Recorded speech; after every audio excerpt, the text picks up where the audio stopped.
Good evening. Welcome back to Anonymous Live. If you are new here, this is a very different kind of place than you might be used to on this channel. We are going to be listening to anonymous callers for the next 2 hours. We have no idea who's going to be calling, no idea who or what they will be sharing. We are here to just be a good community. This is not entertaining. This is not entertainment. And that's the whole point. Maybe counterintuitive to YouTube in 2022, but we are here just to do the thing. We do this 2 times a week on Tuesdays and Thursdays at 10 p.m. Eastern, 7 p.m. Pacific. Some people are saying no audio. Why is that? Let's see here. That's strange. Check. Okay, everybody's saying. Looks like the majority can hear me. A couple people might be having some audio issues. Maybe refresh your stream. But yeah, we are here twice a week. And that seems to still be surprising to some people, which is no problem. Because again, this isn't entertaining. We don't expect to be picked up by things like algorithms because we're just here. This is not the typical thing for YouTube.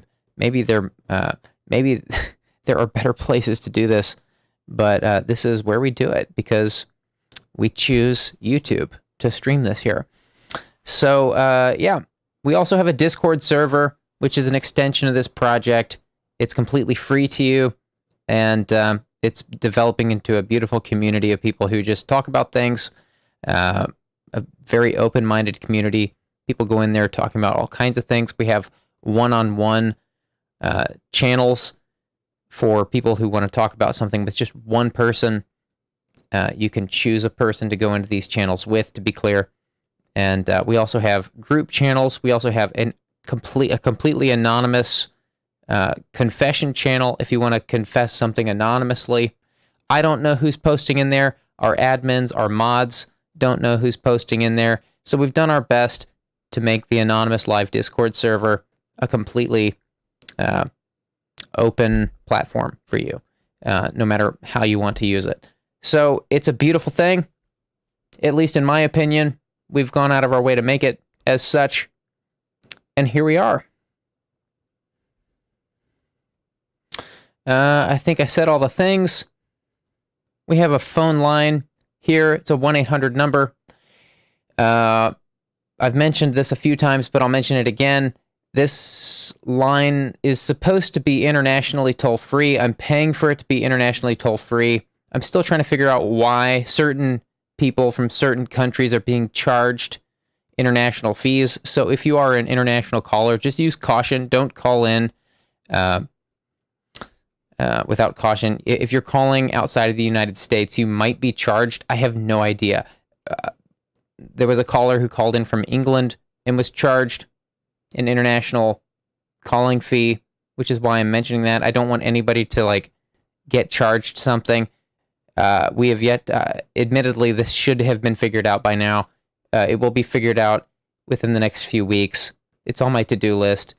It's just one of those things. It's like, I'm paying for it. Why the heck is it that people from England are being charged? I have no idea. We're going to figure it out. But this is an effort of love. So bear with us. Some calls are coming in, and we're going to dive right in. Here we go. Hello, thanks for calling. Hello?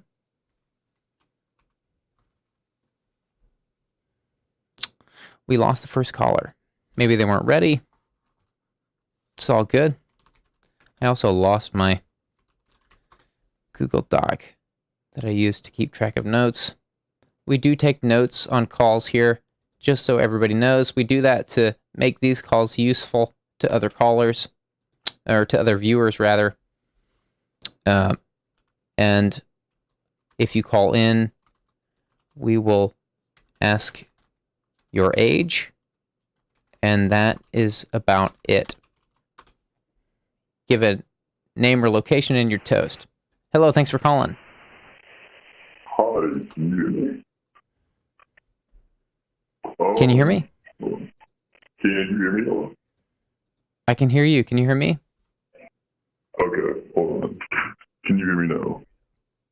I can hear you. Can you hear me? Let me turn the background noise down real quick. Yeah, if you have any speakers on, turn those down. We'll get feedback. All right, man, I got you. 1 second.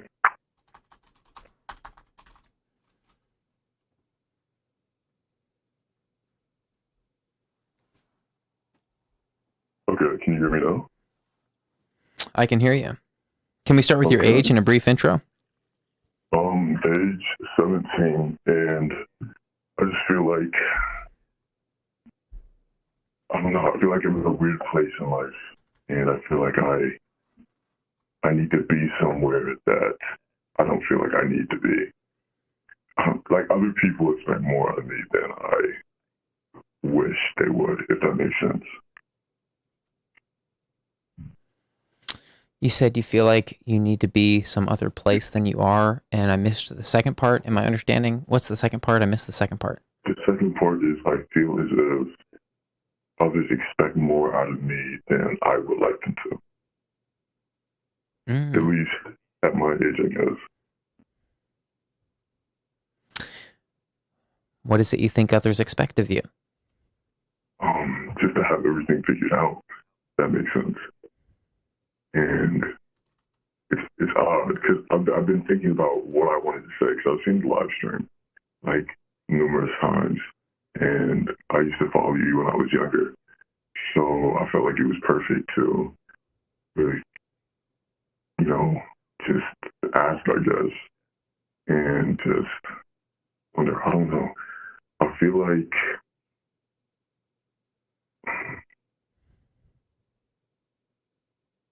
the expectations of where I need to be are way higher than what I see myself doing at this current moment.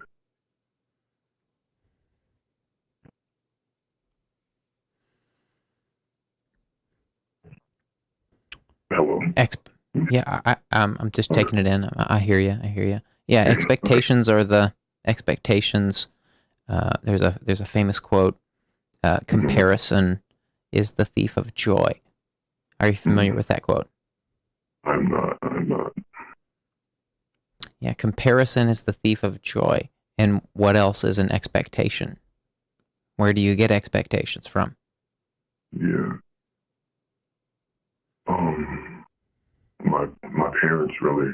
Well, I can't say my parents. I'd say my mom, my grandma. The older people around me. If that is.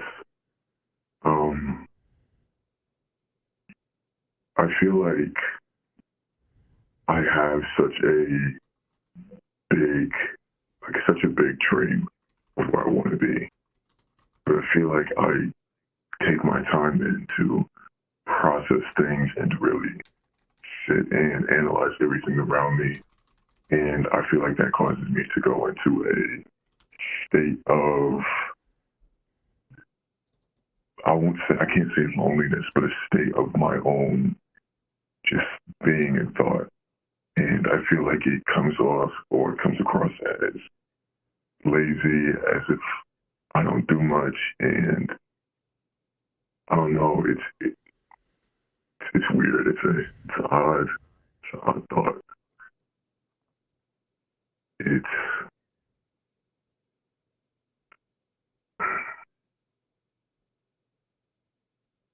so okay. This is random, but last year I had a house fire and we lost everything, and I feel like that put me into a really deep state of depression and really wondering what's next. And that was my big thing, just wondering what's next. So my future is always on my mind, but I never speak on it, if that makes sense.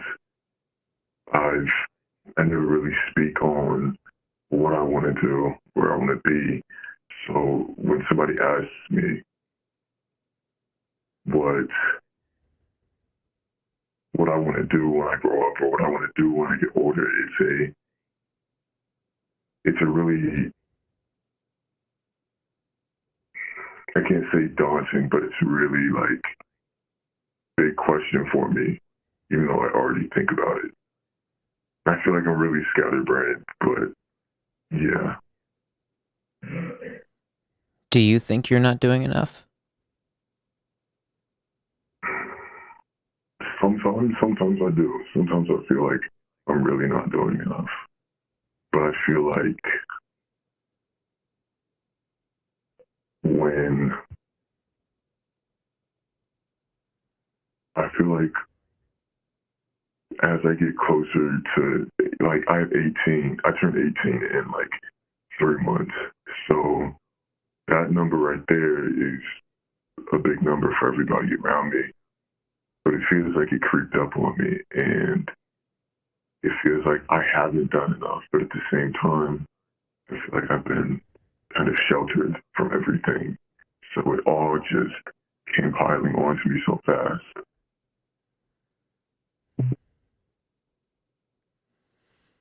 What's your family like? Um, I have a 78-year-old grandmother and a 48-year-old mom. And my dad is in the picture. Grandpa passed before I was even alive. So I never really had a male role model like to look up to at all. You said your So father's out of your life. Is that what you said? I miss yes, what sir. you said. Yeah. Father is out of my life. He's not there. I He's see. I never met him. Never really seen photos of him until recently. Um Hmm. so that was all just like a big mystery to me. Um that and I guess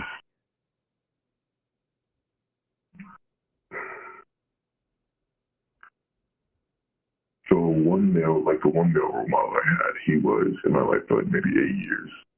Wasn't a boyfriend, he was my mom's friend, and towards the end of the year, like last time I properly saw him, he ended up moving to Arizona.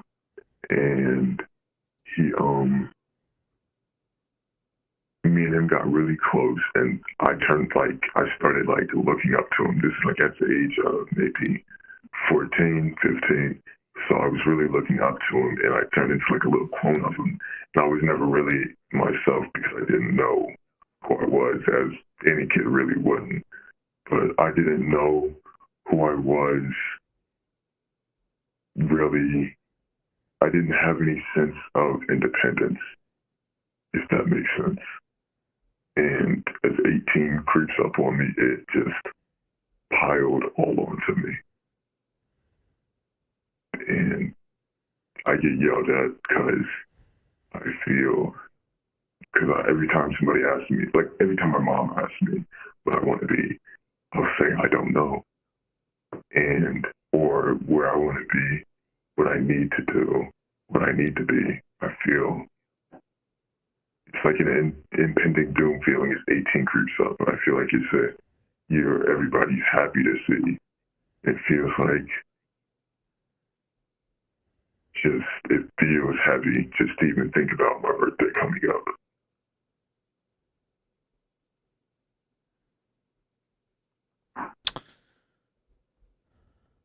Is it possible you are not uh, under the pressure of a birthday, but that you're under the pressure of coming into adulthood? You're going to be a legal adult soon, and Yeah, that. Mm-hmm. you don't have. It doesn't sound like you have at least much of a male father figure, we'll call it, in your life Mm-hmm. that's been around. And is it possible that that's just intimidating to you?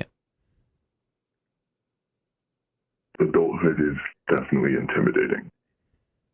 It 100% is. Um, like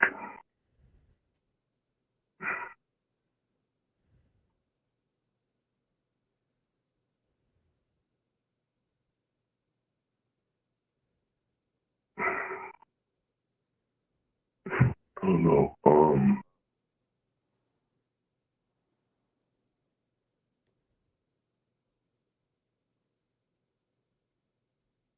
can you go more into detail on what you mean by intimidating? Well, if you didn't have a father figure in your life, Mm-hmm. or even a grandfather figure, uh, that means that we use voice changers on this show, so I'm assuming that you identify. I'm guessing you sound like a guy. So I feel like I can tell when Yeah. someone who calls in. I mean, I'm making no assumptions because the world is complicated, of course. But like, based on the way you're talking, I'm assuming you identify as male. That's an assumption. Maybe I'm an ass. But the point is, okay, so cool. Yeah, the point is that I'm guessing that I'm not even guessing on this part. This part I'm not guessing. It sounds like you haven't had a good male fatherly, grandfatherly figure in your life. You've had a lack of fatherly figures in your life. It makes me wonder. Like that must be intimidating, right? Coming into adulthood without some kind of roadmap for what adulting looks like for a man.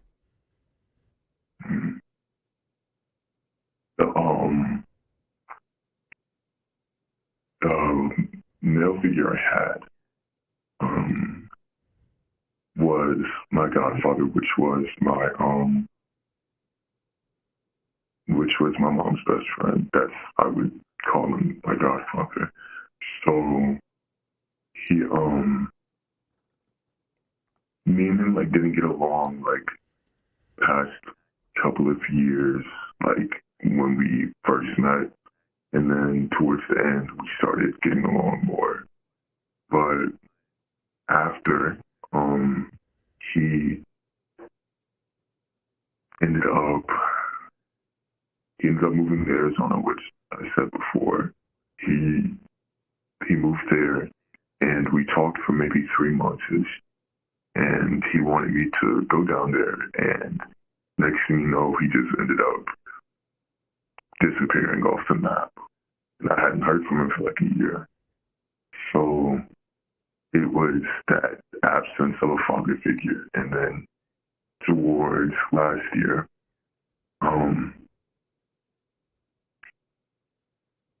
my mom, she got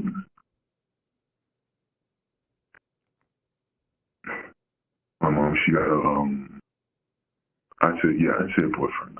I'd say she got together with somebody, and it didn't end up working out. But he was the first person to really like try to understand where I was coming from. And I'm really into music stuff, and just singing, things like that. Anything musical is something I'm really passionate about. So to have that for somebody who seems as if they really understand where I come from was really important to me. And he got me a guitar and amplifier and everything. And next thing you know, he ended up getting into an argument with my mom, and then he just disappeared off the map. And that was like January. He disappeared off the map. And ever since then, it's been a me growing with me type of thing. Even though I love my grandma and mom to death, it's just, it feels lonely not having somebody to truly relate to, if that makes sense.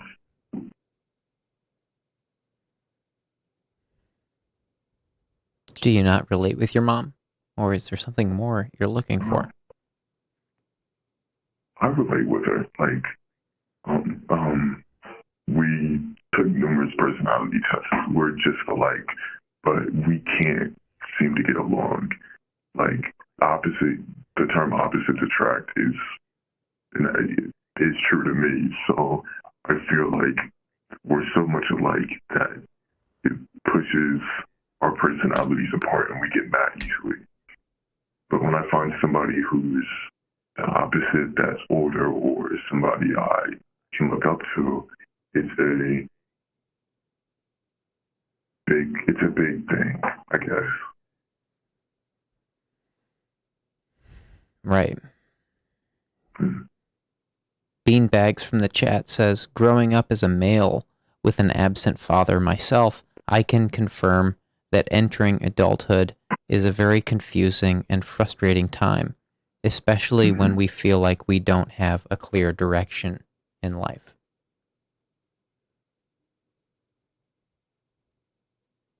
Yeah, like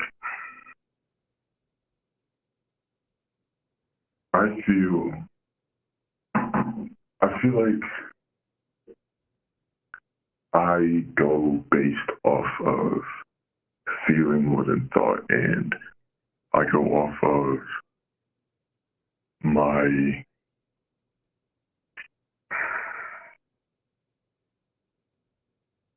I go off of what my heart says instead of my mind. And anything artistic is where I want to be.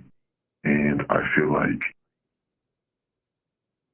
that's where me and my mom kind of differ. She helps me out with like buying music equipment. Like she recently bought me a microphone, but I can tell that I don't think she really trusts where I want to be.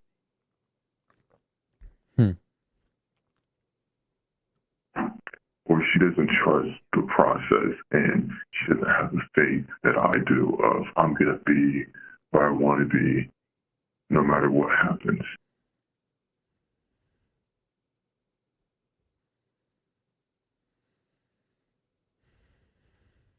So, your mom wants a different path for you than you see for yourself. Is that right? I wouldn't say that. I think she's more unsure of. Okay. I think she's more unsure. Yeah. Yeah, she wants the best for you. Maybe she's concerned. And that she said numerous. I don't think she said numerous times that she's not disappointed in me or anything, but I think she feels as if she failed as a parent.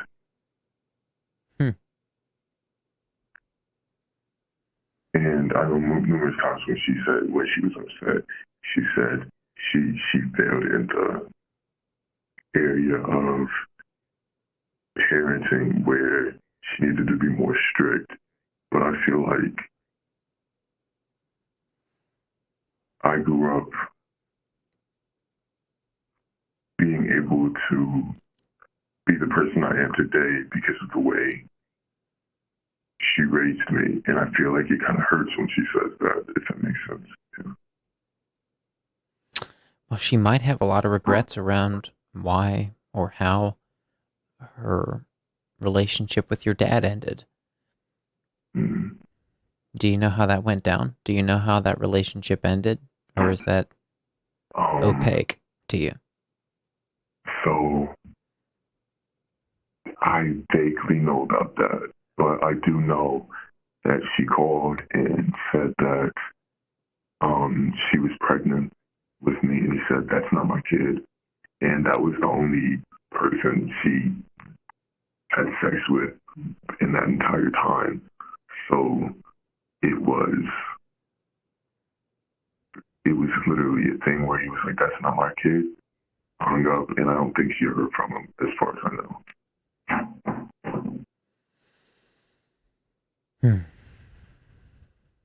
Well, your mom sounds like an incredible woman. Yeah, she 100% is. It sounds like she made a lot of sacrifices to be a good parent, and it sounds like you love her dearly, and it sounds like you know that you love her dearly. It sounds like what you're missing is that fatherly figure in your life.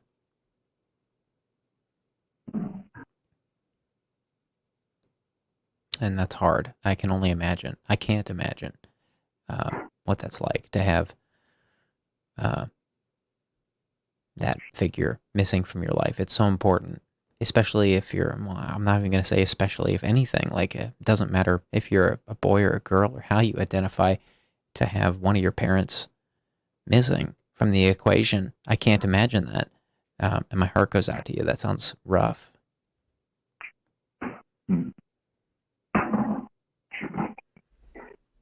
Like, I don't know. It's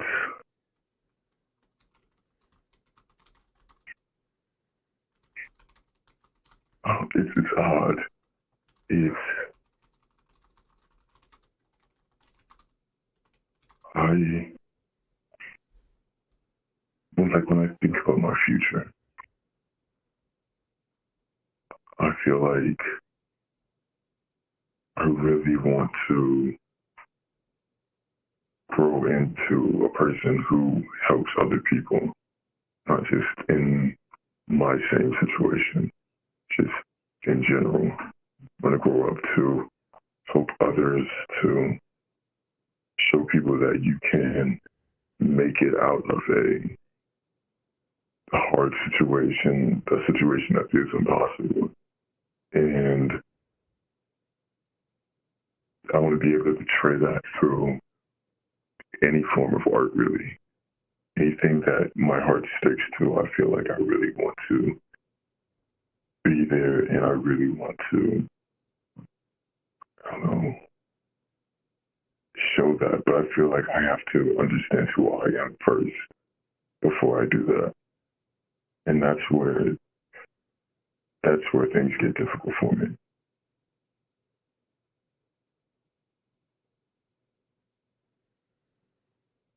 Understanding who you are is difficult. Is that what you mean?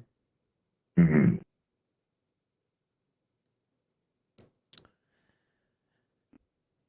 Well,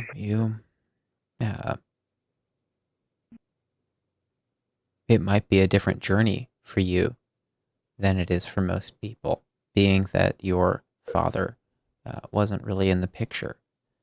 Mm-hmm. And it doesn't mean you can't find out who you are. In some ways, you could say maybe that gives you a better launching pad for understanding who you are, because you don't have someone in your life like telling you, this is what you got to be.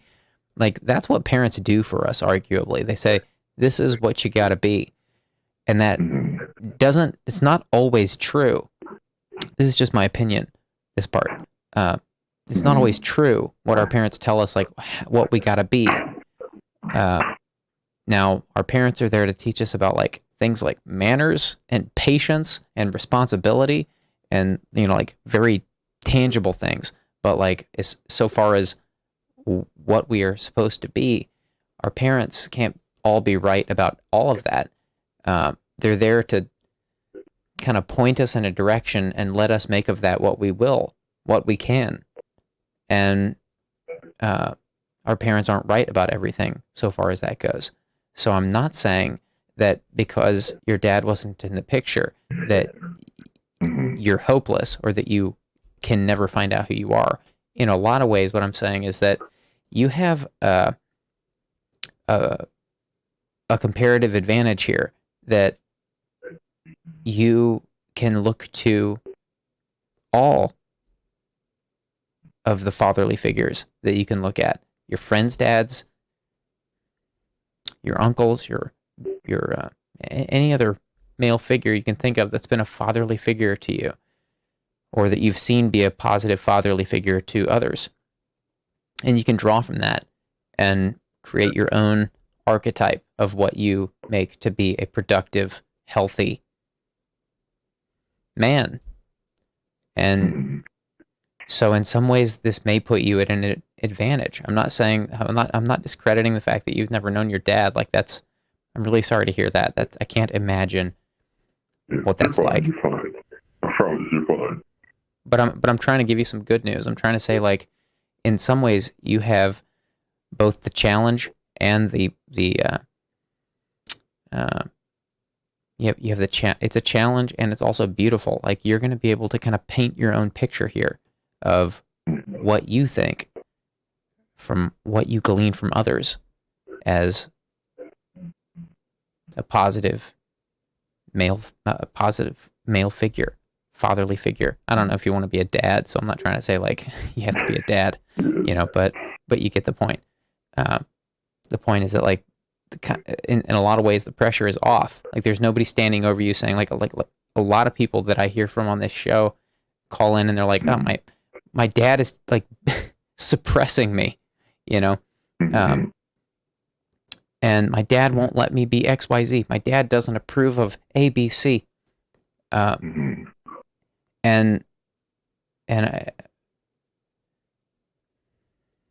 of course, none of these people would wish they didn't know their dads. Like, let me be very clear. I'm not pretending to be like ignorant about that. I'm just saying like, I'm my heart goes out to you, and I'm empathizing with what you're saying. I'm also trying to give you some kind of like, because of what you've grown up in, I'm trying to find some kind of silver lining of your situation and give you something that you can run with.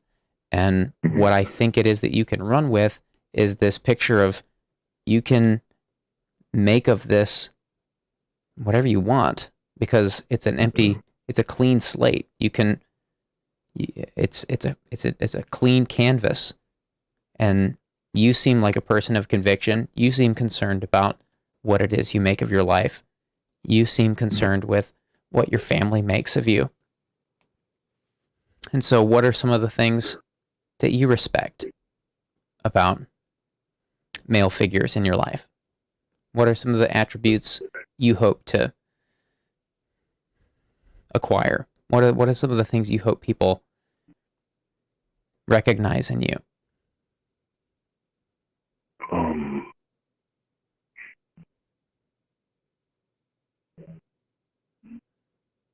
I hope that they would recognize, I'd say, the kindness I give out, or the empathy, and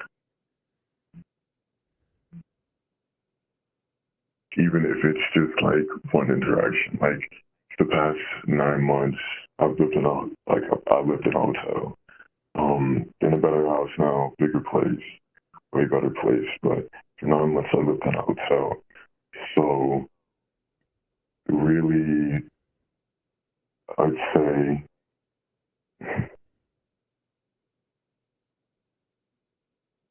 through meeting different people, I hope that the things they would remember is the kindness and like the little things I've done, helping somebody with their groceries up to the fourth floor, or,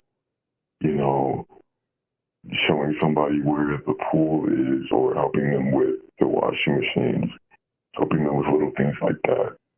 Those are the type of things I hope somebody will remember. And it doesn't have to be specifically me, but I hope that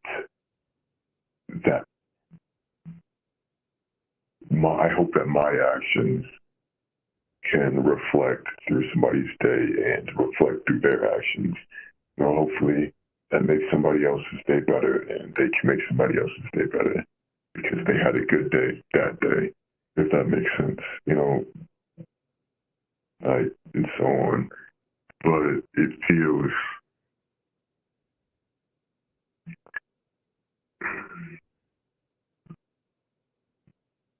and thinking about things like that often reminds me of mortality. Sorry to switch like that, but it reminds me of mortality, and that is something that I don't think that scares me, because I know someday I'll die. It scares me because I know the people around me will. And I don't know how I'll take that, because the people around me are the people that I'd say make me me. That makes my day better, that make everybody else around them's day better. And it's a scary thing thinking about somebody passing away, or somebody just not being here to talk to, if that makes sense. I'd say not that I treasure my grandma more than or anything. I mean, like, my grandma is somebody that um, is really important because I think throughout my life we financially struggled, so we've been like house to house and place to place. I mean, we lived in a $500,000 house to going to an apartment to having two different separate apartments because my mom and grandma couldn't get along. We had another place because they ended up kicking us out because of our dog, I believe. And then we had another place, and that's when we lived with my godfather for me, I think maybe three or so months. So it was really difficult to go through that, but without my grandma, I don't think I would be where I am. And it's scary to think about losing her in that way.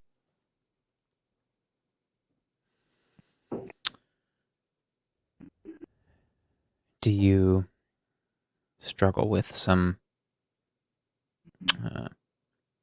abandonment fear of abandonment?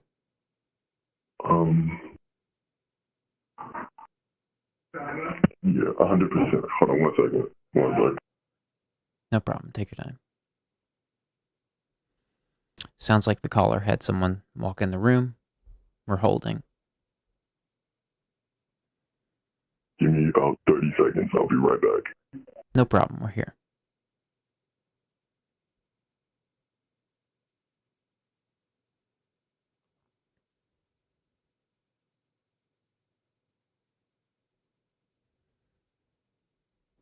I'll take this opportunity to see if I've missed anything in the chat. I undoubtedly have.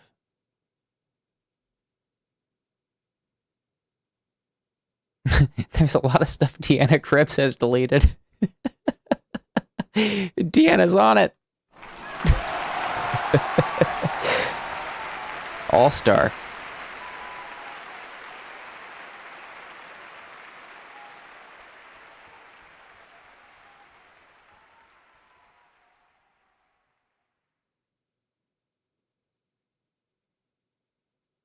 Okay. 10 more seconds. I'll be right there. You're good.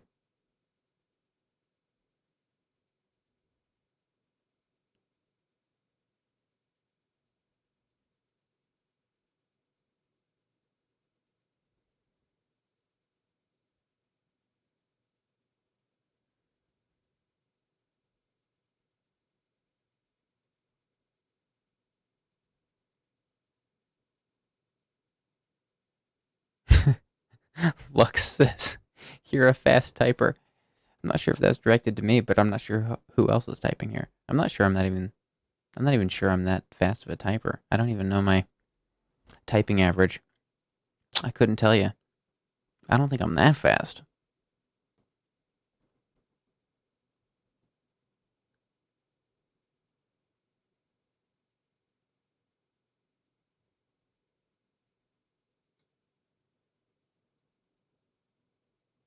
Yeah, there's a lot of different perspectives in here that are very interesting. So I'll say this to the caller now, even though they're on hold. Maybe they're watching this later. You might revisit this chat and see if anything in here stands out to you. We can't all be right, of course, but that's the point of this. You can pick and choose what's helpful. I'm here now. Awesome. I was just saying, I hope you revisit the chat because there's so many different perspectives in the chat tonight on your situation. I hope you revisit it and pick and choose what's helpful to you. We can't all be right, but you might revisit this later, and maybe there's some food for thought for you in here. But I think, okay, I was looking at chat while I was muted. I think somebody said something, and it stuck out to me.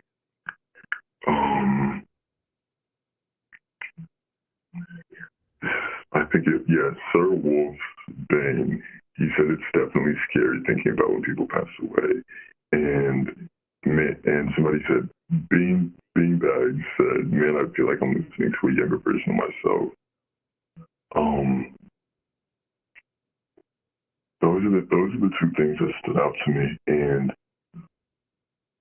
I think that's a big thing of what it is. Death is scary, like people passing away, and I don't think it's just death. I think it's the idea of people being gone. That's scary. That scares me. Yeah, I had asked you if you feel like you struggle with some kind of fear of abandonment. Is that possible? Yeah. Okay. That was the last. Yeah, that was the last place we were at. Abandonment is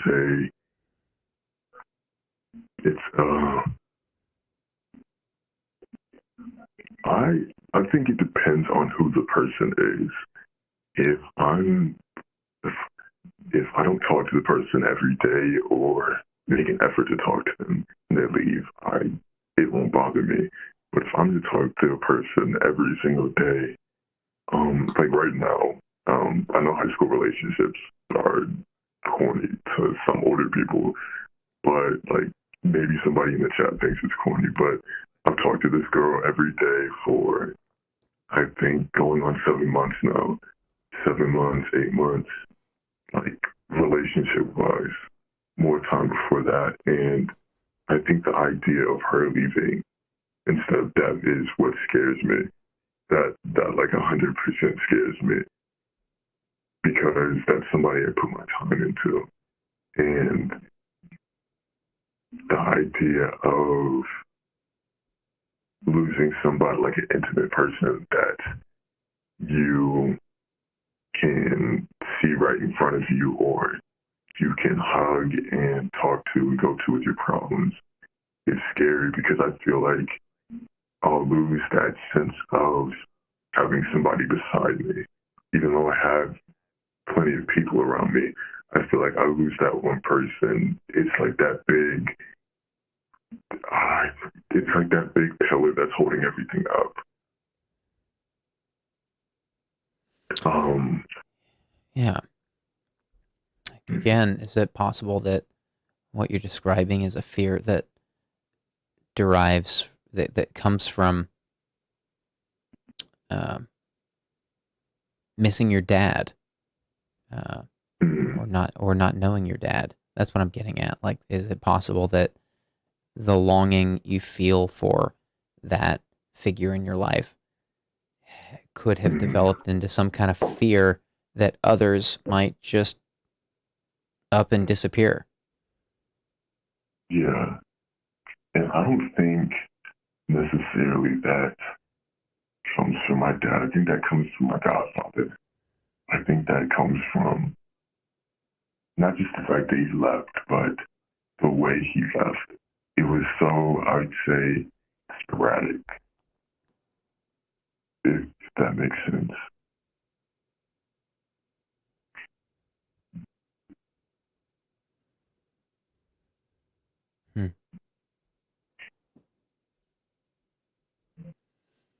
So is it possible that there's like a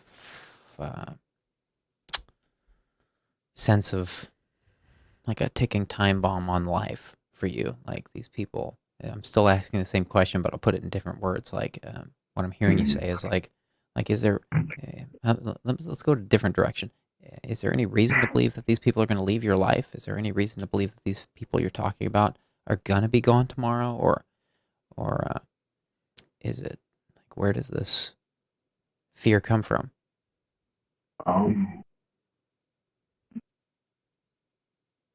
Like, obviously one day they're all going to die. You're going to die. Yeah. I'm going to die. You know? I think a lot of the times, I mean, anytime growing up, I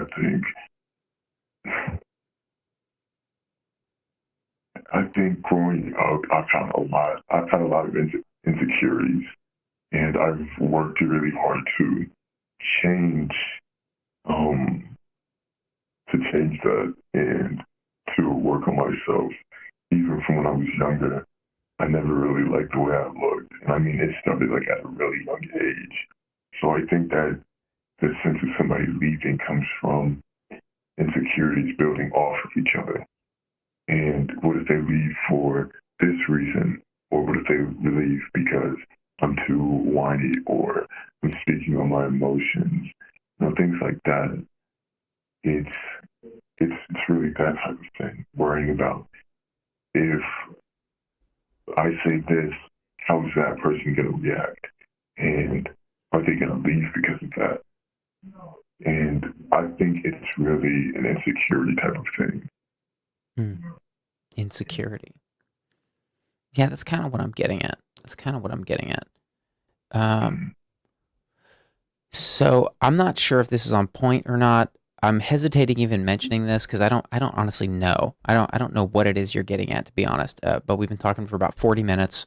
And Hutch, forsooth, from the chat, had something that was interesting. I don't know if this is on point, but it's at least interesting, so I'll mention it. And you just said insecurity, so I'll say I'll feature this. Again, go through the chat later because I've missed a bunch of stuff that might be on point for you.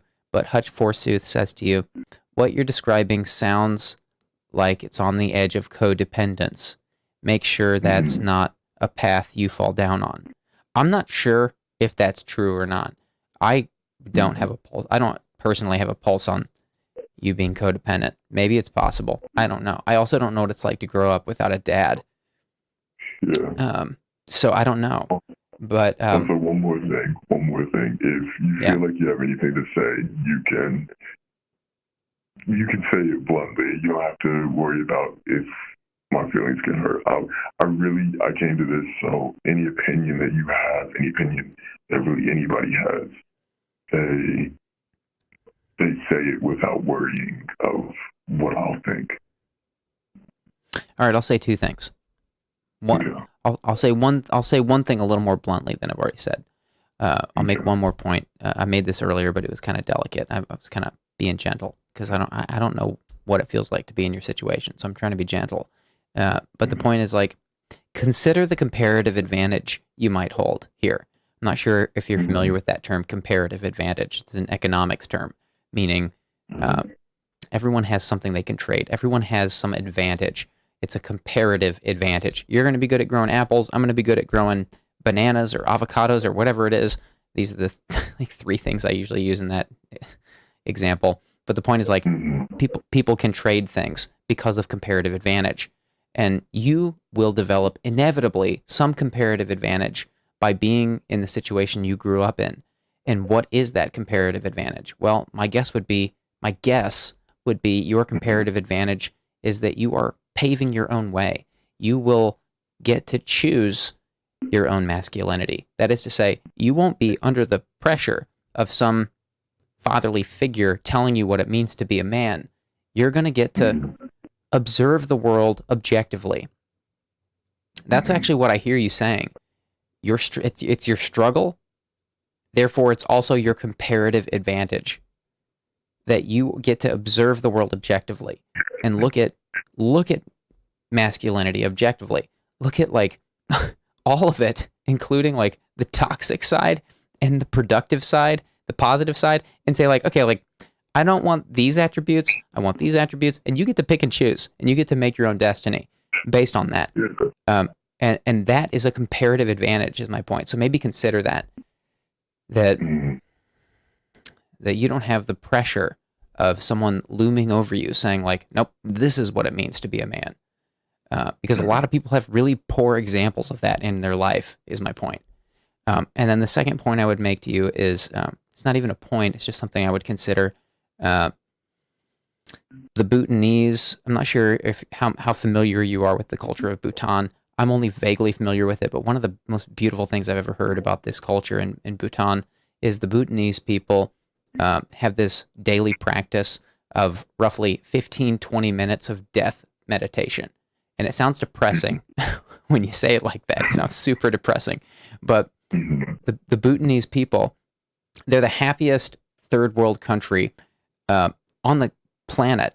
They're a third world country. They're basically the happiest people who have the least amount of technological support, we'll say. They're the happiest third world country. And one of the practices that they're known for is this death meditation, where they spend like 15, 20 minutes a day, twice a day, morning and evening, meditating on the fact that one day they won't be there anymore. One day they will be gone. And they attribute their happiness to this practice, the fact that they spend 20 minutes a day, twice a day, every day, meditating on the fact that they will one day die. And what is it that they want to be known for? What is it that they want to do with their little amount of time they have here? Because life is short. Life is also not that short. Like I think life gets oversold as short. Life, in my experience, is like both short and long. Like depending on how you look at it, it's neither short nor long, but it's shorter than we want it to be for sure.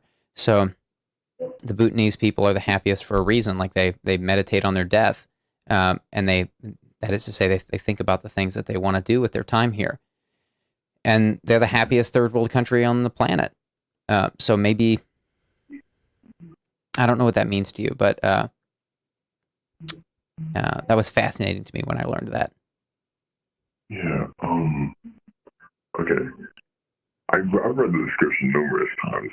What are you not? Are you allowed to bring anything about your race or anything like that? And is that allowed to be involved, or?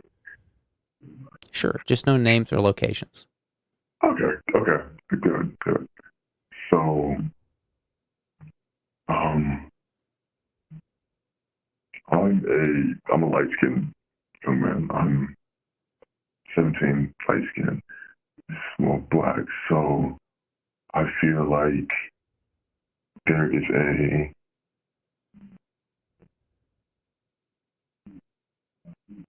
a big difference between me and, let's say, a white kid my age. I feel like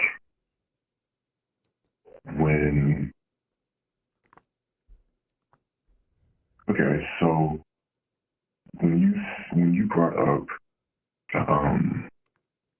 the masculinity thing and being able to choose my own masculinity, I say you can look at people on, let's say, social media that are maybe my age through maybe 25, and artists, musicians, they, let's say, wear more feminine jewelry. I feel like being a blackhead, it's more accepted to not wear that, or let me put it the other way, being a white kid wearing more feminine jewelry or painting your nails, doing anything like that is a big,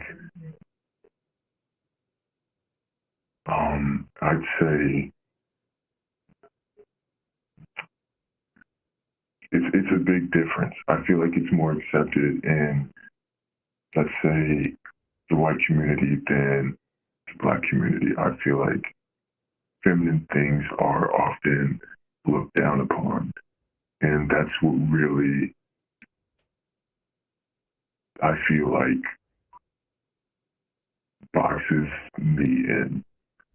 I don't want to upset my mom or my grandma or anybody like that, because I say I painted my nails like white or red or any color really. But I feel like more of those feminine things are the things that help me come more into me.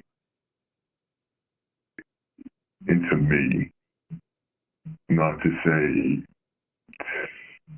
I'm going to be transgender or anything. I mean, like, just letting myself become more feminine is a very scary thing because of the community I'm in.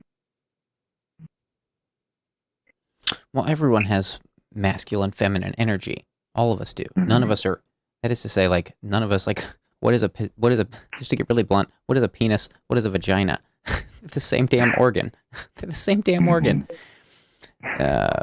One is inverted and one is extruded based on the balance of estrogen and testosterone that one has. So, like, it doesn't make any difference to me. Doesn't raise any questions for me. My question is, like, are you struggling with your sexuality? Are you identifying more as female? And if so, like, there's no judgment. But my question is like, uh, what is that? I'm, I don't think well, I can't say think. I'm not struggling with my sexuality, like, really, at Maybe you don't all. know how I to express think, yourself. Maybe you don't know how to yeah, express your masculine self. like, I, I went through this phase, I think, December through June, where I, like, really paint my nails, like, different colors, things like that. And I was really, like, happy to stand out. And I don't think it's I don't know, I don't think it's a sexuality thing or gender thing. I think I just don't care. Like, I don't care Right. about others' thoughts. And that really goes into, um, Well, it sounds like you care a little bit because you said that there was some uh, like, restriction or prejudice in your community around these things. it's,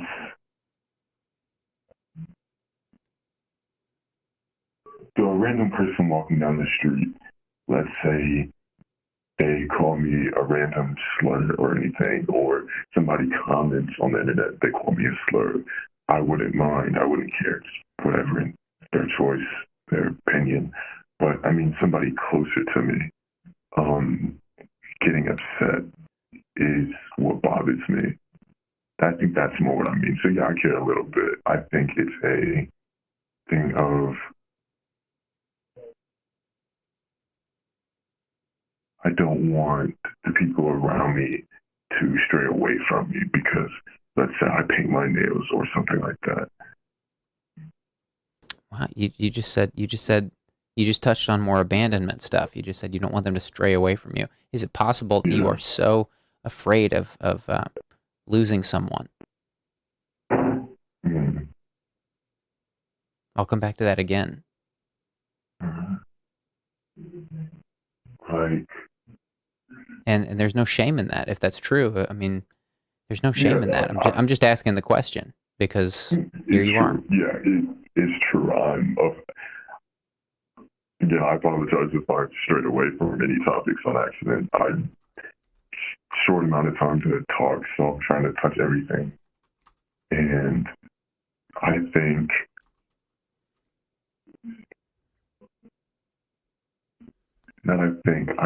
I'm scared of anybody leaving, like anybody around me leaving, or anybody around me passing away. I think that's a big thing that I often think a lot about.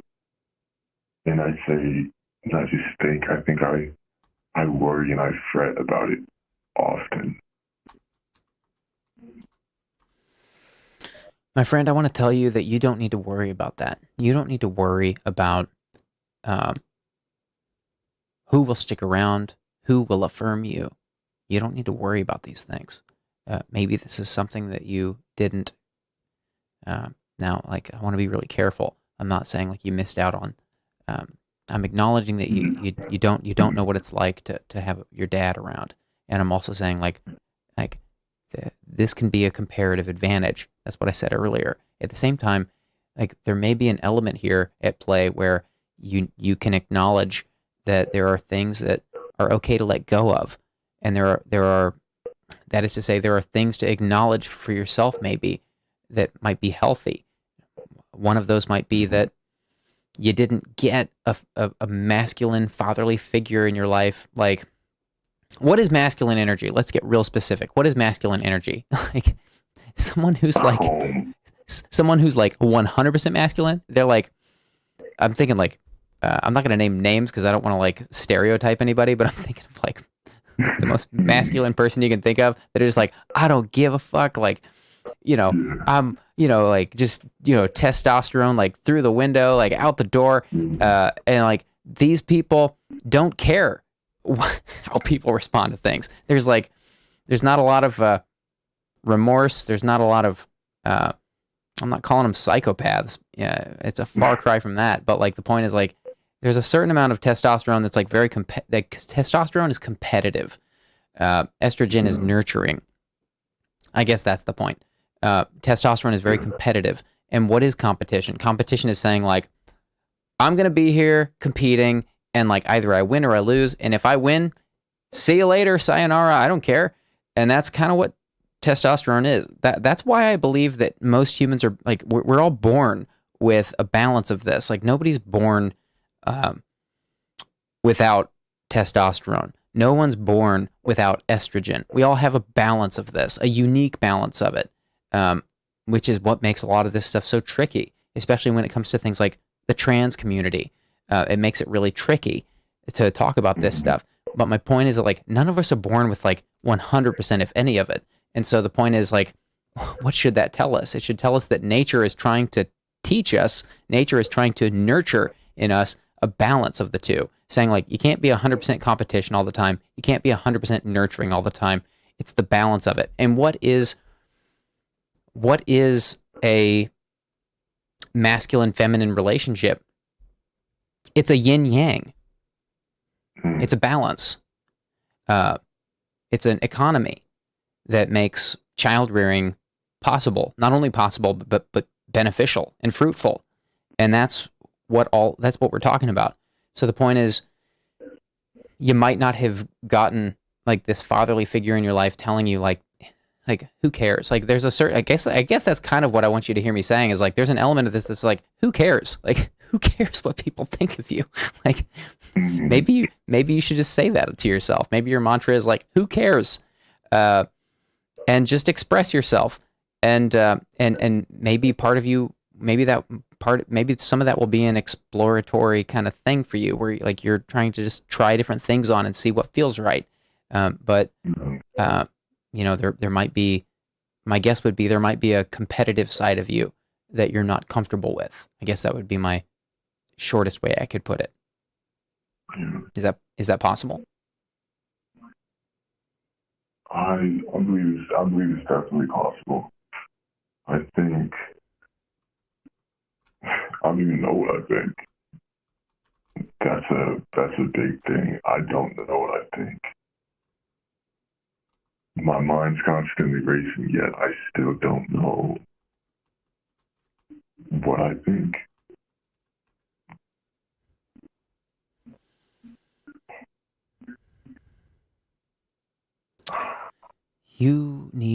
My guess would be you need some kind of male mentor in your life. If you didn't have a dad, if you didn't know your grandfather, you might need some kind of, does somebody come to mind when I say that? Is there someone that you could go to that you know of, that you respect, a male figure? I mean, it seems like you've had no shortage of motherly figures and female figures that have been noble archetypes, figures to you. Is there some kind of fatherly figure that, whether you're related to them or not, you might be able to reach out to and say, look, like, I respect you. I've always respected you. Would you be my mentor?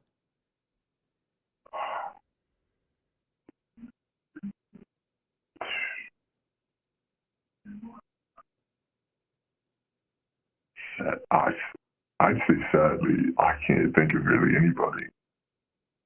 I think that is a big issue. I can't think of anybody, like, at all. Well, there's not a lot of good men.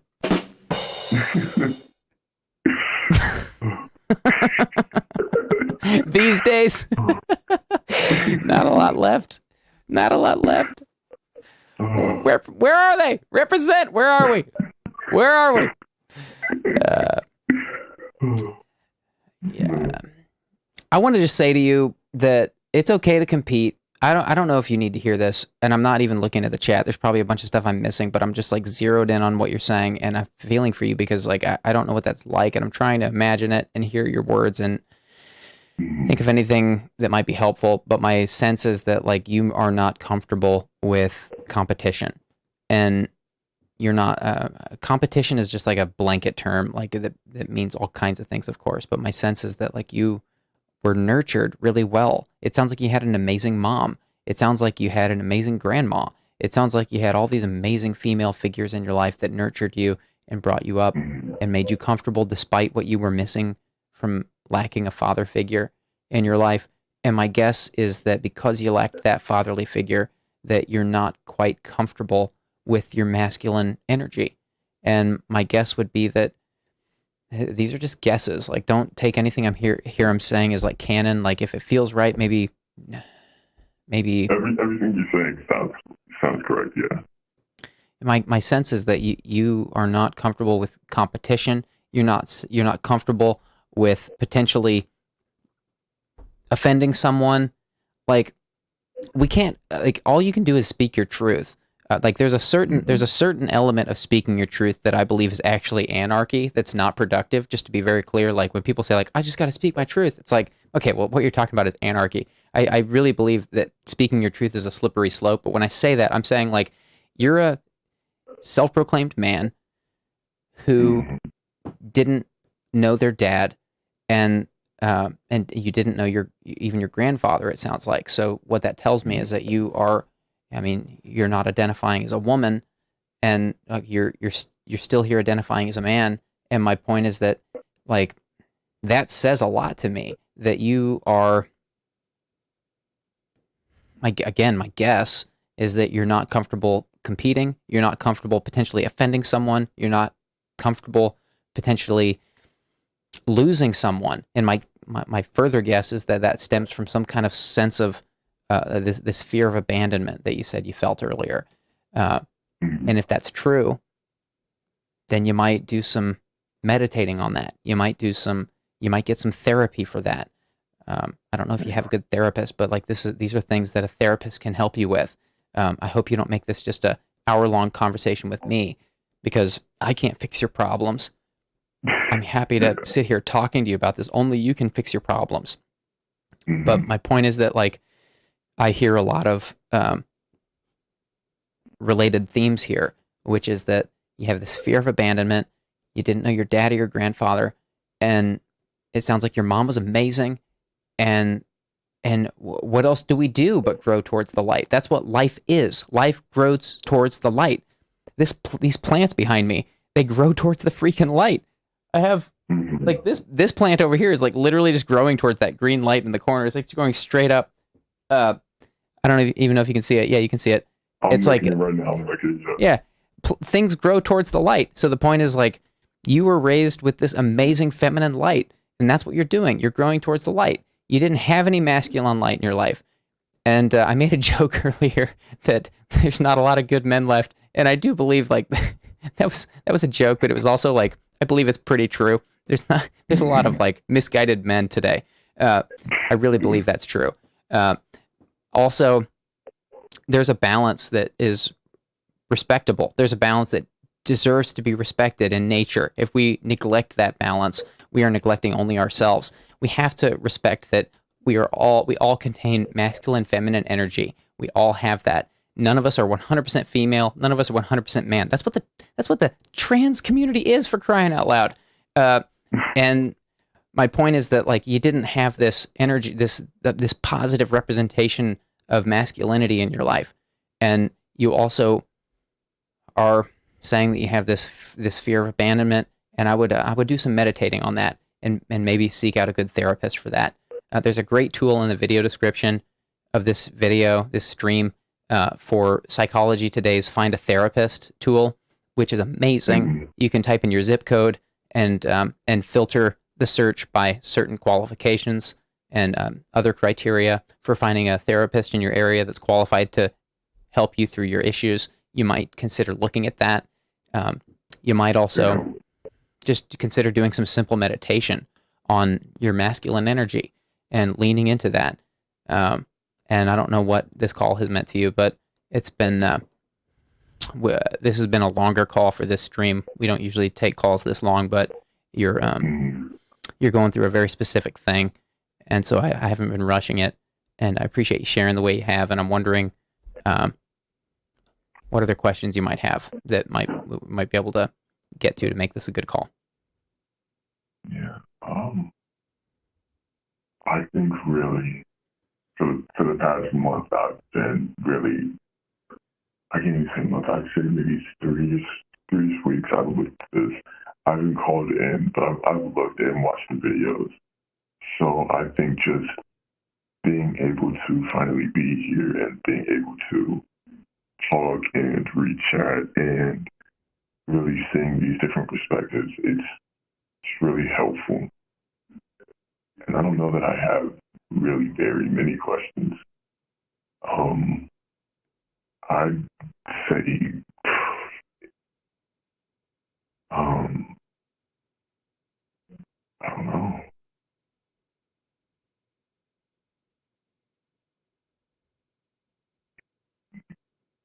I think the one question I have would be specifically for you. How did you get to where you are now? Like,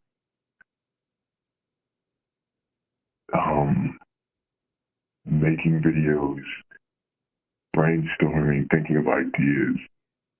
How did that all come to you? Because since I was a kid, you were somebody I definitely looked up to, just for video-wise. So, yeah. What do you think was the big thing that got you to where you are now? Well, this isn't a career advice stream. I respect your life too much. This isn't even an advice stream. Like, nothing I've said here is advice. I'm happy to spitball with you. We all take what we are born with and channel that into productivity. And that's what I'm telling you, is that that's why I used the term comparative advantage earlier. That's an economic term. If you're not familiar with that term, maybe make a note of comparative advantage and Google that later and look up. It's a fascinating term. It's just 2 words, but it's fascinating. You can read entire. I've written a lot of the things you said down. Yeah. You can read there are entire books written about comparative advantage, and that's what I'm telling you is you have one. It won't be the same one I have. I don't know what your comparative advantage is, but that's essentially what you're asking. Like, how did I do the things I've done? That's just like I'm good at growing apples. You're going to be good at growing bananas. I hope one day we can trade. I hope one day I can have some of your apples and I can give you some bananas. That's what I'm talking about. Like, I don't know what the answer is for you, but I hope that this call has been at least some good food for thought. I hope it gives you some things to think about, and I hope you find everything you're looking for. I don't know that it would be helpful for me to regurgitate my entire life story to you, because I've lived a very different life, and everybody lives a very different life. But your story is inspiring, and you sound like a beautiful person. In fact, I'm not the only one that thinks that. Someone from the chat earlier said that you sound like a freaking amazing person. I believe the quote was, who said that? Hutch Forsooth said, you sound like a freaking great person. I hope you find all that you're looking for. So I'm not alone in thinking that. I hate to leave you hanging on that, but this isn't a stream. This isn't about me. I'm not going to get into my life story or what makes me tick. No. This is about you. Again, and the callers. No problem. No problem. I wasn't even trying to do career advice. I wasn't even trying to ask that. I was just... No problem at all. You probably have other people wanting to call. So, again, thank you again so much for talking to me, man. Thank you for calling. Will you call us again sometime and give us a good update? I hope it's a good update, or even if you have like a challenging update, if you have more questions, please call again sometime. You can call anytime. I was definitely thinking about calling again, but I didn't know if that was something you could do. But now that I know, yeah, I'll call again. Yeah, call again anytime. If you're still doing this and, don't disappear off YouTube for like a year, This stream is pretty easy to keep going. I will be, I will say this stream is the easiest part of the entire project. This stream is just one element of it, but this stream is going nowhere. But That made me laugh because it's totally fair. Who knows? Who knows? The stream's going nowhere, guys. This stream is going nowhere. I'm here for the long haul on this stream. But that was that caught me off guard. That was amazing. Call again anytime. Thank you, man. Thank you so much. Thank you. Call again anytime. Good night.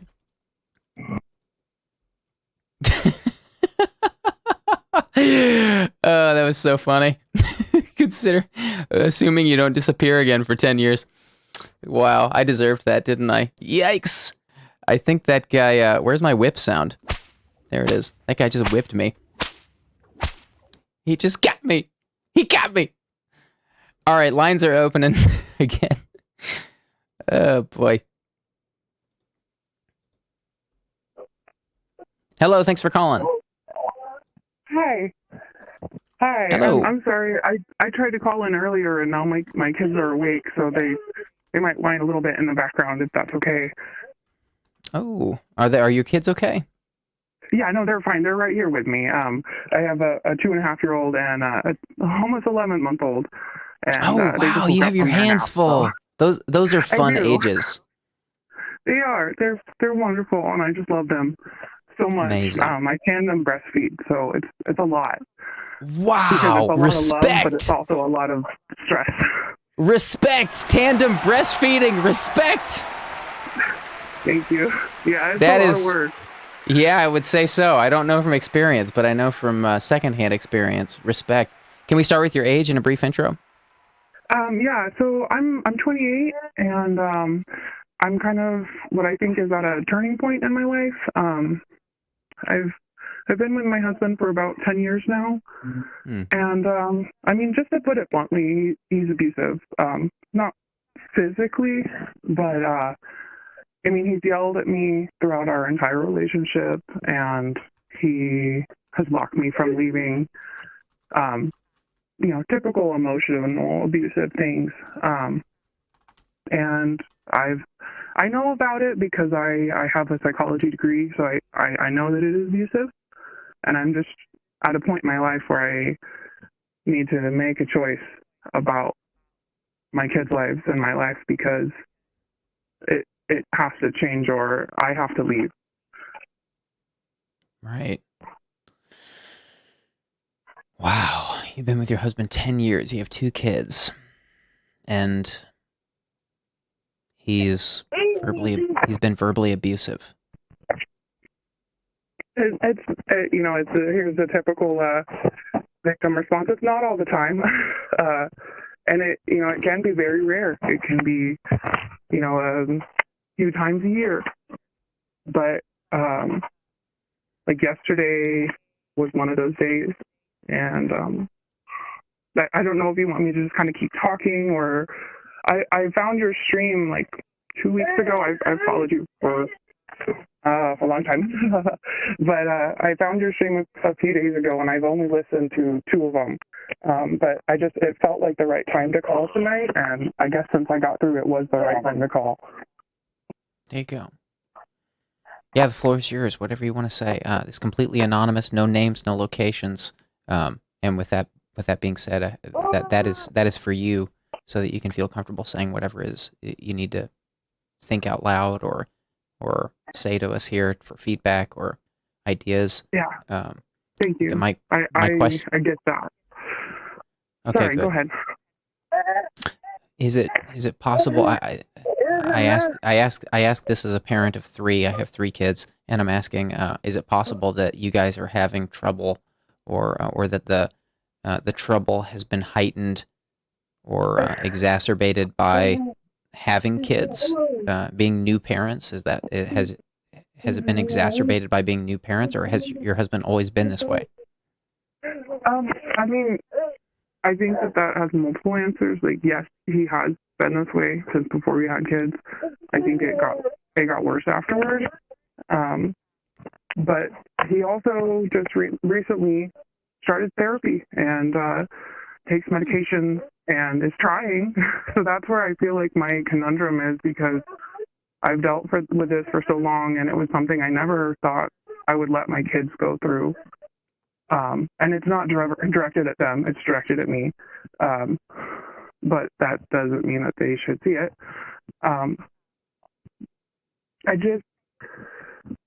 I'm sorry, can you repeat your question? I'm a little bit stressed out about it, obviously. I'm sorry. I don't want to stress you out. The floor is yours. You don't have to answer any question I ask. If you want to dodge a question, you can just say pass. There's no hard feelings. The floor is yours. I'm just here to... If I could just spitball a little bit, I think that would be best, because then I can maybe get out some stuff and feel a little less jittery. Yeah. Sure. So yesterday, I'm not going to give a location, but I live in a rural area, so it's different than a city area. Obviously, if someone was yelling at someone and you're in an apartment, a neighbor is probably going to call the cops. So that doesn't happen where I am, because I'm in a rural area. So he came home, and there was a lot of stuff he wanted to get done, and he was just kind of manic about it. I'm sorry, my son just slipped. My husband was a little bit manic about it and just wanted to get a lot done and wasn't being safe. And he wanted to change out tires on our car. And he just really wasn't being safe about it. He got the car up on jack stands and it shifted. And then I called attention to it shifting. And he said, "Oh, it's fine, it's fine." And then he went and switched on the car and it fell over. And our daughter had just been down there by him and by the car. So it was like, well, you need to be more careful, because it's not just you, it's her too. And so I suggested he go take a break, and he just didn't want to do that. Oh, my son sat on my daughter's hair. I'm sorry. You can feel it's hectic here. And I feel like this is all the time for me. So I'm sorry. I know callers probably don't like it. No, it's okay. Is your baby okay? He's fine. He's just... My daughter is breastfeeding because she just woke up, and so he is frustrated because he wants to play with his sister. That's what it is. Oh, okay. I promise you, my kids jealous. are fine. Yeah. So anyway, we came inside to try to calm down, and he just wouldn't calm down, and he started yelling at me, and I said, "Who the fuck do you think you're talking to?" Because at this point, I feel like I'm done with it. Why should I take that anymore? And, I should have just taken it, because then my kids wouldn't have had to deal with the worst part of it. And, he threw something, I don't even know what it was, in my vicinity. I don't know if he threw it at me. It didn't hit me, but it hit our TV, and the TV broke, and it really upset my daughter. And, I decided I'm going to leave. I'm going to take my kids, and I'm going to leave. And so I did that, and I then contacted him and told him that he needed to leave the house if he wanted the kids to have, any kind of normal night. So he did, which is actually the first time he's ever left. I've asked him to leave before, and he didn't want to. You slept again. You shouldn't pour out water, and then you won't sleep. Yeah, I know. Sis is eating, and you want to play. You seem like a good mom. Still gone. I've always wanted to be a mom, and I'm sad that this is the mom that I have to be, because I wanted to be even better. Oh. Well, babies are pre-verbal, so all they know to do is cry and laugh. So they're either crying or laughing. Yeah. My 2.5-year-old will prove you wrong, because she talks up a storm.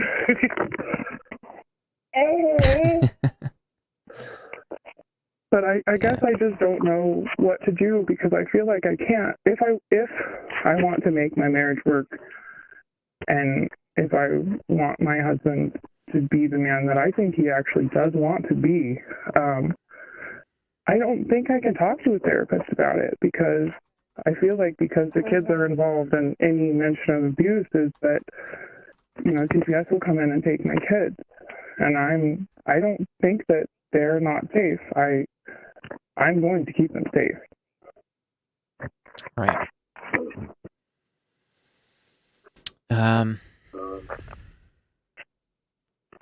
When you kind of touched on this earlier, but I'm I'm curious to get more specific because I'm thinking of some books and I don't want to name the name of. I don't want to mention a bad book, um, but to narrow it in a bit more, are were you and your husband like was your husband always this way? You mentioned that he kind of was, but it's been exacerbated by parenthood, which is understandable. Like you guys are in the. Let me just say, you guys are in the thick of it. You're in the thick of it. You got 2 kids under the age of 2. That's in the thick of it. My guess would be you're not sleeping much, neither of you, especially Yeah. you. If you're breastfeeding, you're probably up throughout the night, would be my guess. Yeah. And so that can really put a lot of tension on a marriage.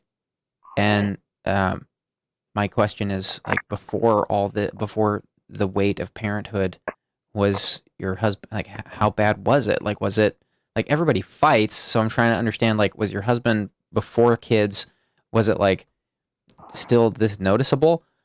Or was it, like I guess I'd say, like, was he throwing things and, like, being erratic before kids, even, like, if it was just a couple times a year? Or was it, like, just you guys had normal fights before kids and now you're having crazy fights? Like, what are we looking at? I think it was worse, actually. I think that he Worse. tried to get better after we had kids. So before we had kids, we were actually foster parents. I know that sounds crazy. We were foster parents to his little cousin, because his little cousin was my older cousin. So I guess it was my husband's second cousin is who we fostered. And my husband's second cousin was beaten by his father, and his father and mother were just horrible people who now have custody of him. So that that's a whole other trauma that my husband and I both went through, and he went, our beautiful, I call him my son, went through, and is now back with those people. And I haven't been able to see him since before my daughter was born.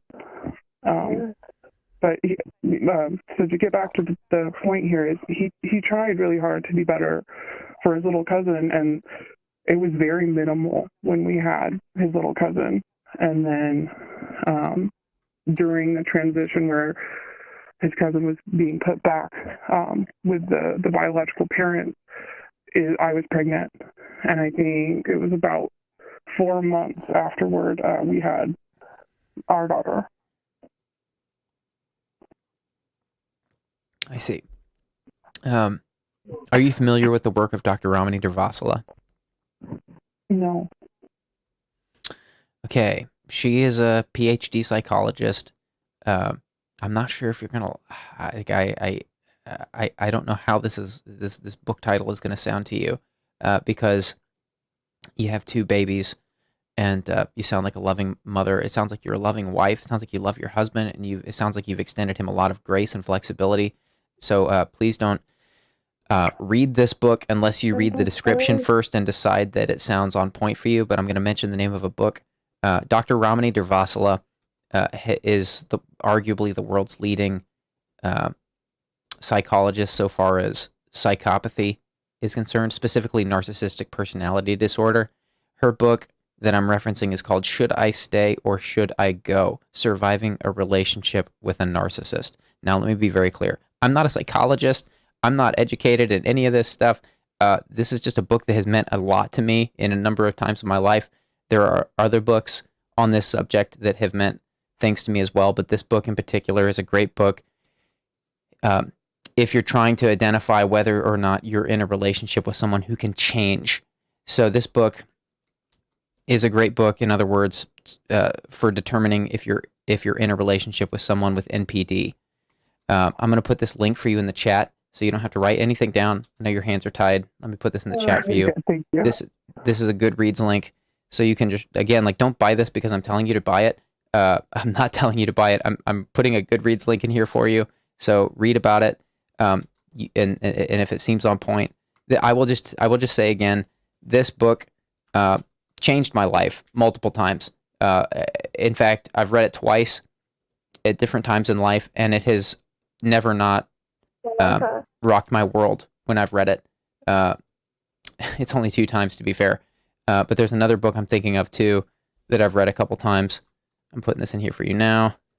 Let's see here. Where is it? Should I stay or should I go? Here we go. Link is in the chat for you. You can read about that. If you read that book, now let me tell you this. If again, like you have two very small kids, so I'm not prescribing anything. Like I can't even make a prescription. But my point is that this book will walk you through identifying whether or not the person in your life can change. And you have a psychology degree, so I'm assuming you understand that a narcissist, somebody who has NPD, cannot change. They can't change that about themselves. That's what they are under. It's like the same as epilepsy or anything like that. It's like we can't control what we're born with. And so that's what this book will walk you through, determining whether or not you're in a relationship with someone like that. If you get through the end of that book and you feel like it's on point and you want something else to read, there's another great follow-up book that I would read, but I would not read this second book first. I would read Should I Stay or Should I Go first?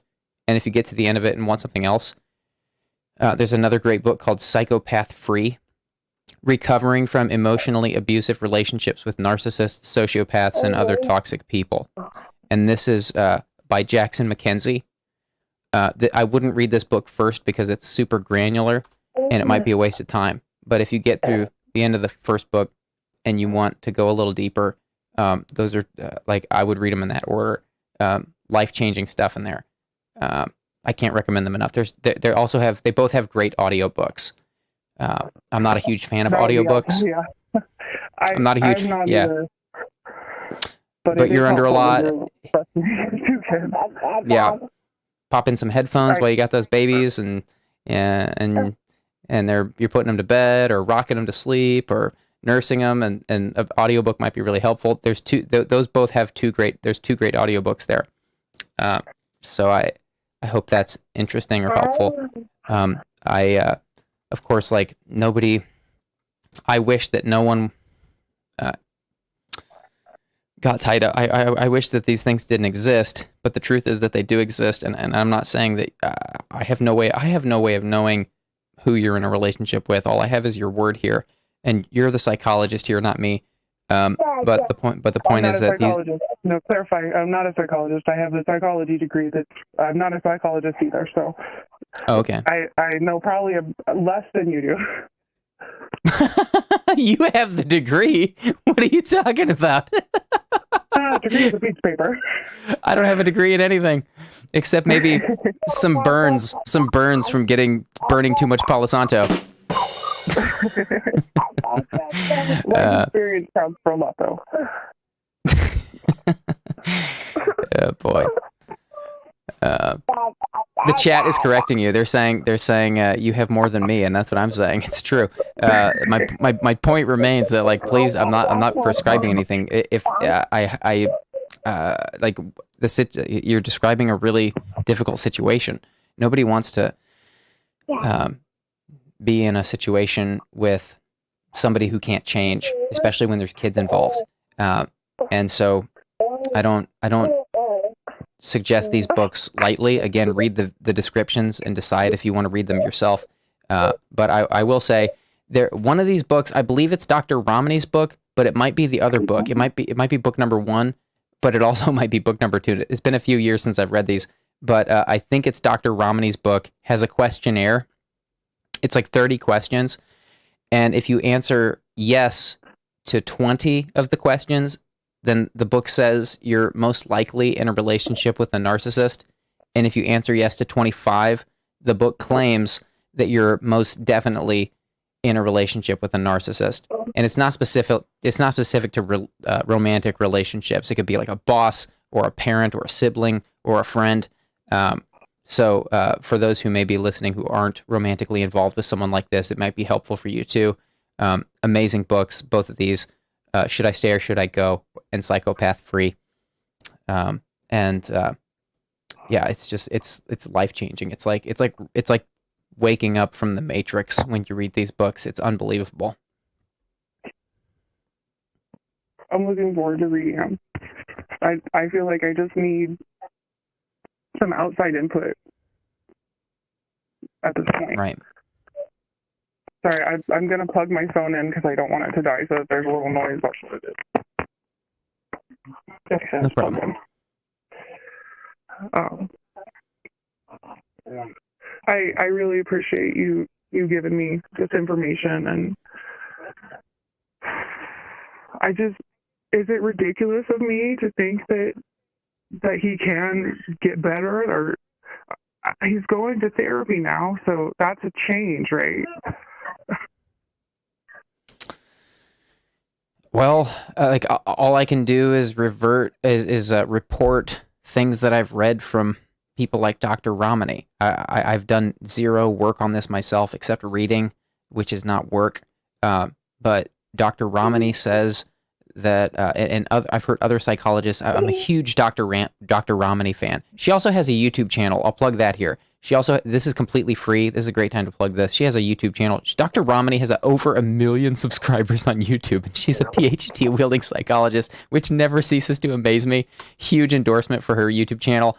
She has videos on her YouTube channel that are like on spotting red flags in relationships, ruminating over an ex, like specifically like narcissists. Like when you break up with a narcissist, you ruminate. And she has videos on this. Like you can't. There's no end. Like she's thought of everything. Hundreds of videos, completely free. Unbelievable topics on dealing with psychopaths, and so you might start there before buying anything. Just to I don't want to waste your money or time. You might start there, but she would say that. That these people often can't get better. More often than not, they can't. In fact, if you're a psychopath, you're born with it. The difference between a psychopath and a sociopath is a psychopath is born that way, and a sociopath is developed. So a sociopath is the product of trauma, and a psychopath is the product of genetics, in other words. So a psychopath can't change. It's in their genes. And that when you talk about psychopaths, that's what NPD is. I'm not saying your husband is a narcissist. I don't know. I don't know you. I don't know your husband. But the point is, like, you read the book, you tell us. I don't know if he falls on the psychopathic spectrum. He probably can't change, even if he is willing to go to therapy. Why? Because there are things like covert narcissism, covert or vulnerable narcissism. It's sometimes called vulnerable. Oh, your kids. Don't do it. You don't get a poker in the eye. Sorry. Poking your sibling in the eye. He's starting him young. Stage right now. He's really obsessed with eyes. No, you can't do it. I'm sorry. I feel bad. I feel like I'm blowing a fire hose at you, and you're just trying to like feed your kids. I'm sorry. No, you called me. It helps so much. It helps so much. It's a break from the same thing all the time. I've always wanted to be a stay-at-home mom, and I still want to be a stay-at-home mom, and that's what I am. Oh, that's amazing. But the chat really is hard. oohing and awing. The chat is oohing and awing at your kids. They love it. Thank you. But yeah, the point I was saying is that again, Dr. Romney would say that.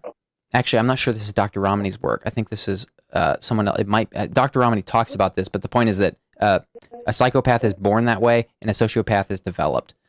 So if your husband is a narcissist, then like he can't change. He might be a covert narcissist, in which case he would still be born that way. Covert narcissists are often willing to go to therapy and things like this. So maybe he is willing to go to therapy.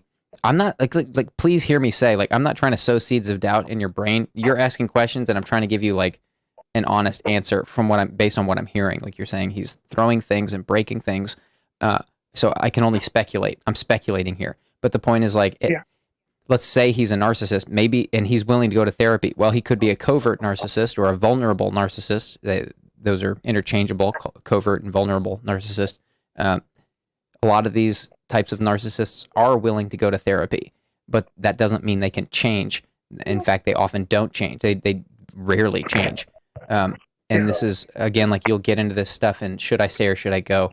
Dr. Romney talks about all this stuff about how narcissists are born that way. And it's a tragedy.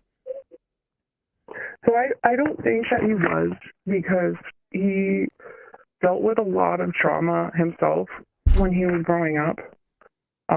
Like, he came from a pretty broken home, and like he was raped at a very young age, and none of his family believed it, and he didn't get any counseling for it. And I don't even know if he's brought it up to his counselor now. I hope that he has, because I want him to get help.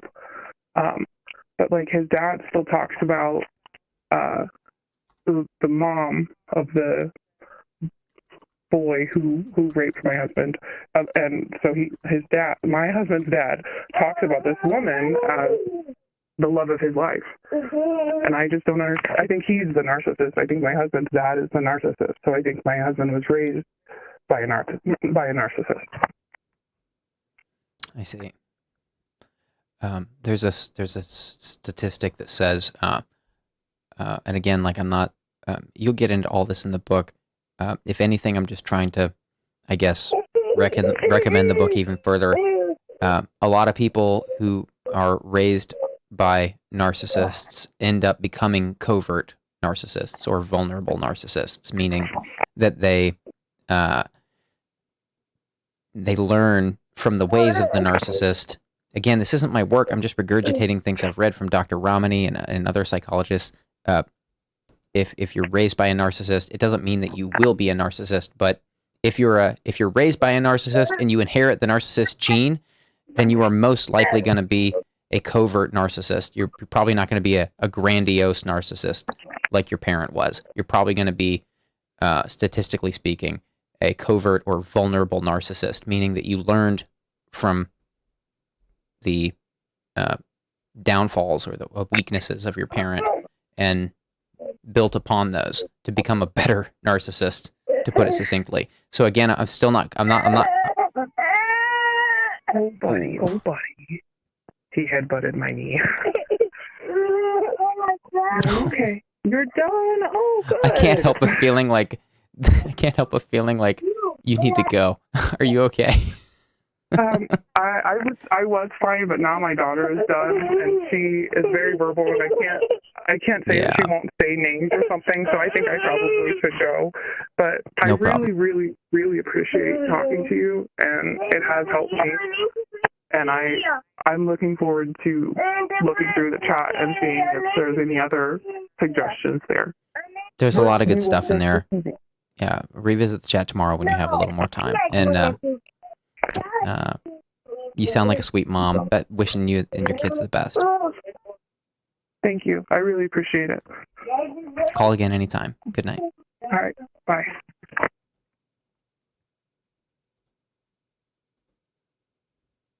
All right, we're going to do one more, guys. Here we go. Oh, I missed it.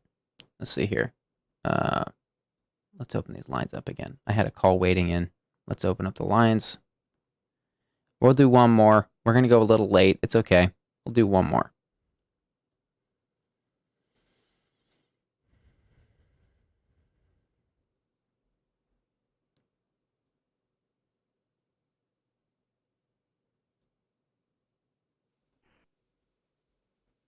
Hello, thanks for calling.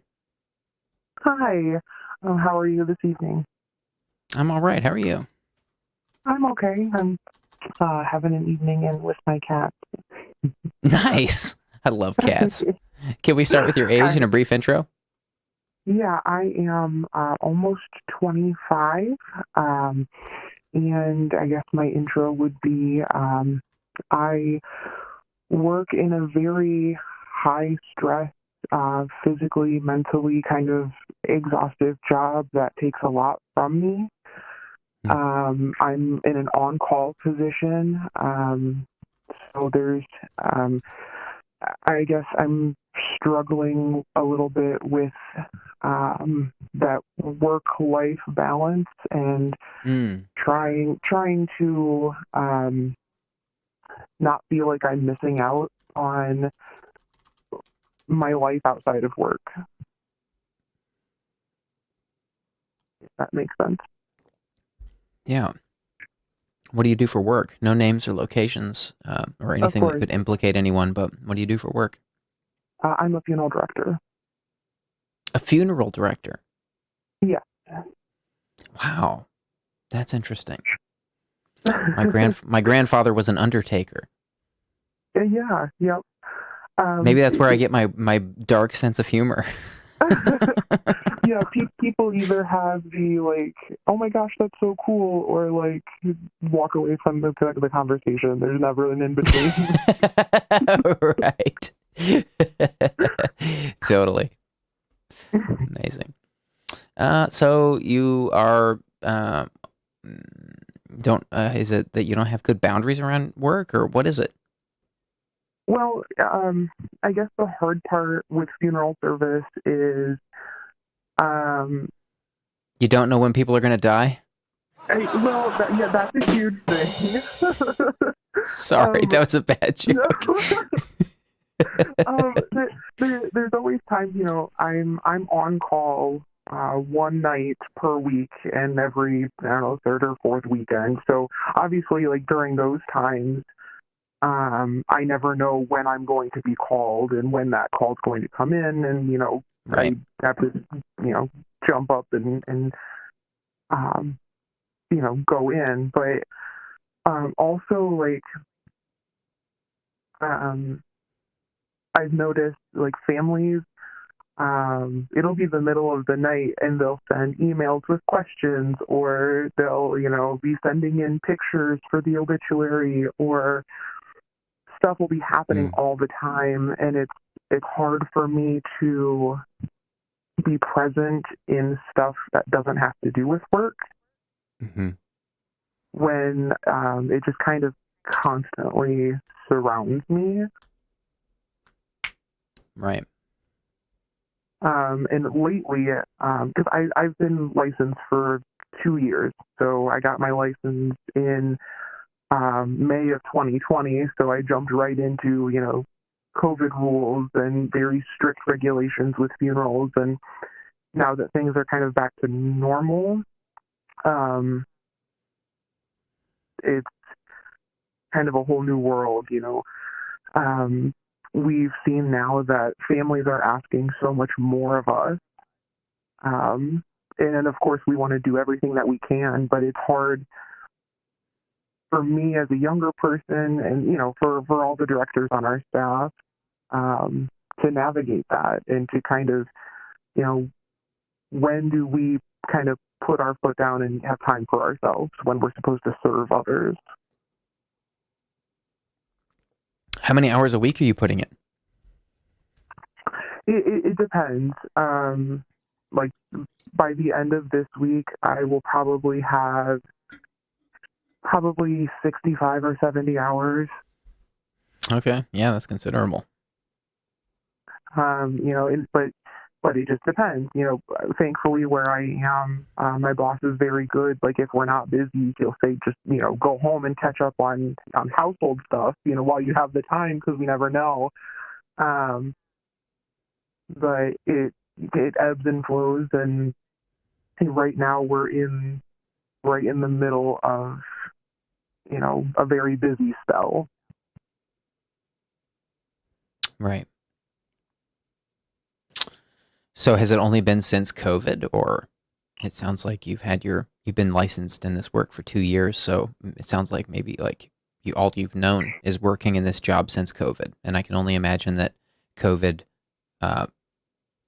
radically changed industries like yours, where there's lots of people together in one place.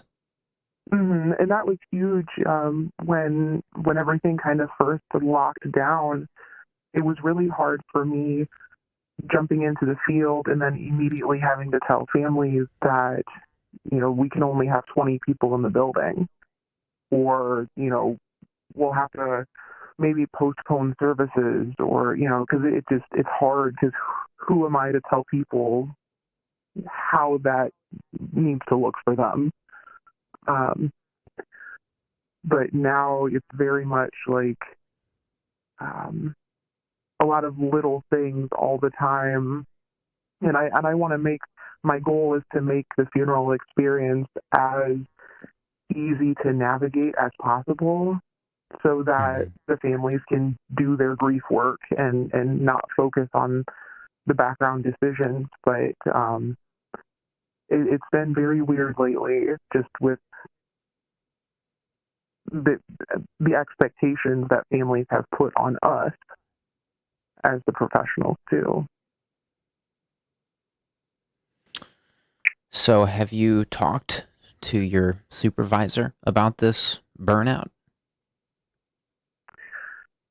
I think it's hard. We all kind of bring it up because we're all kind of in the same boat.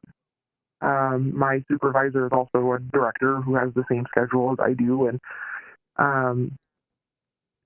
funeral service is very much like, for lack of a better term, like a good old boys club. It's very much a like, well, I've done it this way for this long. That's just how it is.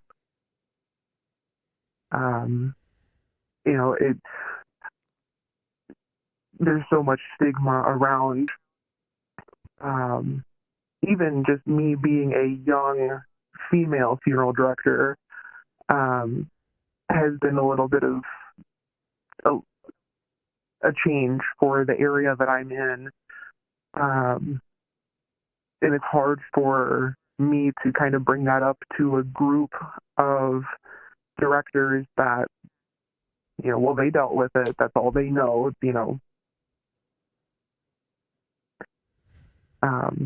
Are your supervisors a lot older than you? They're old enough to be my parents. Yeah. Yeah, that would be my guess. So that leads me to my next question, which is, again, like, have you had a conversation with them about the workload in light of COVID? And I mean, if they're old enough to be your parents, that means they remember a time where things weren't like this. And even in the funeral industry, these are for-profit businesses, meaning they have a bottom line. They have goals they have to hit. They have targets they have to hit, or they go out of business. And that means that every employee they have, every resource they have, has to be managed down to the hour, down to the project. I hate to call a funeral a project, but that's kind of what it is. And so the point is, like, they remember a time where things were simpler, and it makes me wonder again. My question is, have you had a conversation with them about the burden that COVID has been on you, and do they know that? I haven't sat down to have like a serious conversation, like one-on-one with anybody. But it's brought up in the office fairly often, the group of us just kind of saying, like, just in the last couple years, everything has changed, just bringing up comments, and we all agree, and nothing's ever done about it, and we just continue on our day. And I don't know if that has to do more of like the stigma around the profession and just, kind of keep your head down and work through it, or if that's just like, it doesn't matter if we talk about it, it's still going to be there. Well, unless you talk to someone, I guess you don't know. And I don't know. Sure. But I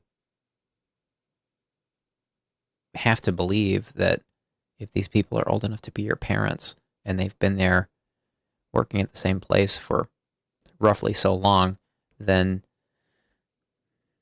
they know how things have changed. And I don't know what the answer is, because again, a funeral home, a funeral service is still a business, and there are projects and expenses, and things that is to say, they cannot afford for things to cost more than a certain amount. I don't know how something like COVID has impacted their bottom line. I don't know, but it at least seems worth some kind of gentle conversation some kind of conversation where you go in confidently but gently and say, listen, I know I've only been here a couple years. I love my job. I'm good at my job. I want to drive as much value here as I can. I want to be as valuable here as I can be. And I'm really concerned about the amount of time, the lack of time I have outside of the office to recharge. And that time for me to recharge is important because I need that time to recharge so that I'm valuable here every day. And I don't know what this sounds like to you guys, but like what could be done to make sure I get that time every day, to make sure I'm valuable here every day, because I love my job and I want to continue kicking ass. I don't know what the exact words are, but that's just like an example. Sure. Does that sound scary, having that kind of conversation? Out of all the places that I've worked for, this has definitely been the most accepting group that I've been around. So scary isn't really the right word. I just know, like, the owner of the business, he kind of stepped away because he was dealing with a lot of heavy burnout and was starting to, like, turn to substances, and he really hit a wall and couldn't go any further in the practice. And so, and my supervisor is his wife, so that can be like a hard conversation to have with them specifically. But I'm currently seeking therapy just because of the content of my work, and what I see isn't, there aren't many people that see what I see on a daily basis. And we've kind of talked about ways to compartmentalize, and I guess I don't know, it gets harder when I'm starting to miss things that are happening. Like, my brother's graduating this year, and he has a lot of laughs that I have the chance of missing. Right, that's the time you need to recharge. Mm-hmm. You don't want to miss that. You can't miss that. That's your actual life.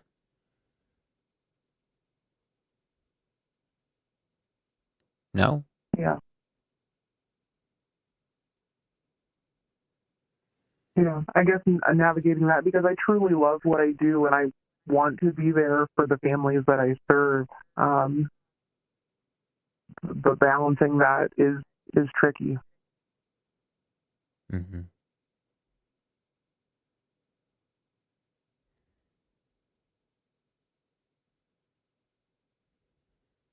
But it's definitely a conversation worth having before it gets too far and I end up in the same boat.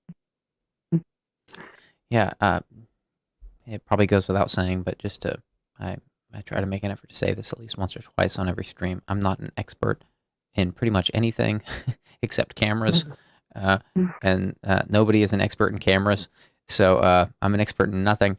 Please don't take anything. I'm creating a space here for people to just talk about things that are difficult. You're calling in because you haven't been able to talk about this anywhere else, and so we're trying to create a forum for people to think out loud and process things out loud, and to create a sounding board for people. There's a bunch of stuff in the chat that I haven't gotten to tonight. You might revisit some of that tomorrow once the stream replay is up. We can't all be right, but you might get some good food for thought. I don't know what the answer is in your situation. I'm also not like ending the call just yet, but it's challenging where you are because, again, you're dealing with bottom lines. You're dealing with businesses. Even with something like a funeral home, it's a business. And there's a bottom line, meaning every funeral has to cost a certain amount of dollars, including your salary, including your coworkers' salaries, including the casket, including like pretty. I don't have to tell you. You know all this as a funeral director. Yeah. Yeah. And so the point is that that's what makes this so difficult, is that there are bottom lines that your supervisors are. I mean, I don't know how big the funeral home is. Maybe there are shareholders. Maybe there's a board of directors. I don't know. If it's a big enough company, these problems only get more and more challenging. So if it's like a massive company, I would say it's like a really difficult situation. If it's a relatively small company, you might be able to have some kind of conversation with them and realize some gains for your situation. And if it's a tiny company, there is no way in hell they're going to listen to you. And so I'm saying that was a joke. But my point is, like, if it's a small company or a massive company, that's not, you got to tread lightly. If it's a mid-sized company, there's probably some wiggle room. That's my sense. I could be wrong, but that's my sense. No, that makes sense. This is a pretty small family-owned company, but might be tricky. And when I first started working there, I very quickly learned that the three other directors that I work with are very type A personalities. They're very funeral directing isn't my job; it's a lifestyle, and I get that, but I'm not quite that way, and it's been difficult for me to kind of mesh. I get everything done. In my humble opinion, I'm a great funeral director. I care. I get everything done, but it may not be in the same way that they would do it. And that kind of leads to difficult conversations as well. And I think it'll be an interesting conversation to have with them when I kind of have to say, I only have so many spoons to give to this before I'm out of spoons. That makes a lot of sense. Yeah.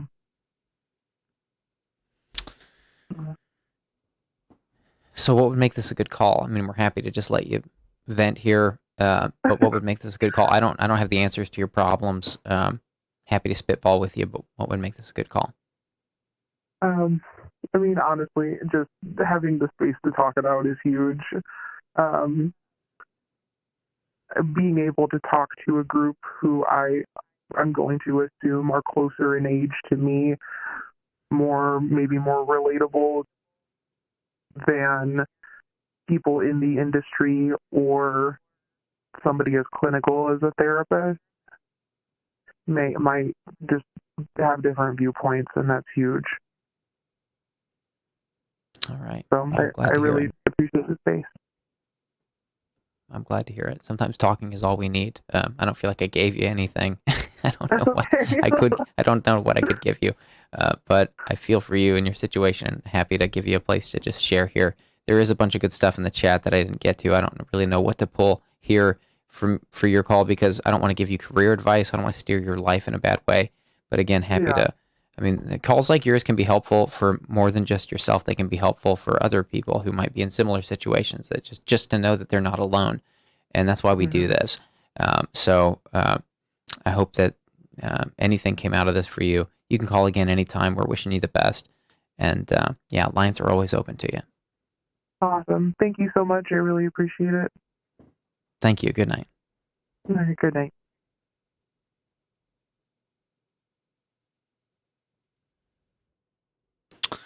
All right, everybody.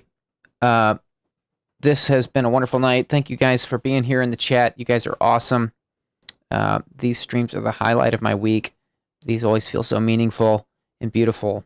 And it's just awesome giving people a place here to just share what's on their minds. And hopeful that it's helpful for others going through similar situations, just to, if anything, just not feel alone. We do these streams 2 times a week on Tuesdays and Thursdays at 10 p.m. Eastern, 7 p.m. Pacific. There's also a Discord channel that's an extension of this project. It's the Anonymous Live Discord server. It's completely free to join, and it's blossoming into a beautiful community.